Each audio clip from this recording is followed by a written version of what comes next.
श्री गोविंद प्रभु महाराज की जय। रिद्धपूर चरित्र लीळा क्रमांक 173। साधा दाढ प्रसादुदान। साधेला प्रसाद म्हणून दाढ देणे एकुदी गोसावी यांची माचेयावरी आसन असे। साधे मुख्य अवघई भक्तिजने पासी असती। गोसांवी वृद्धापे स्वीकारले।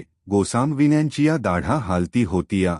श्रीमुखांमध्ये श्रीकरीची अंगोळी घातली आणि दाढ काढिली आणि साधांते अवलोकोनी म्हणितले, मेली जाय घे घे घे म्हणे घे घे ना म्हणे, तंव साधासी नकळेसी। मग साधी म्हणितले, काय घेऊजी म्हणूनी हात पसरूनी सावमी आली। श्रीकरे करूनी तयाचा हाती दाढ दिधली, तेही निडळी लाविली, नमस्करिली। सर्वज्ञे म्हणितले, मेली जाये आता होय म्हणे। दाढ उभी पोकळ होती, तेही विंधिली, दोरी वोवुनी गळा घातली।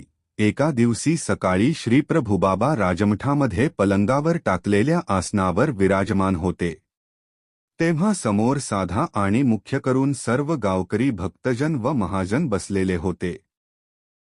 तेव्हा श्रीप्रभुबाबा वृद्धापकाळात पोहोचलेले होते। योगाप्रसंगाने श्रीप्रभूंची दाढ हालात होती। श्रीप्रभुबाबांनी आपल्या श्रीमुखांमध्ये आपल्या हाताची बोटे घातली आणि 2 बोटांमध्ये दाढ धरून बाहेर काढली आणि साधेकडे पाहून म्हणाले, आवो मेली जाय घे म्हणे, घे घे ना म्हणे। श्रीप्रभू काय म्हणतात हे साधेला समजत नव्हते।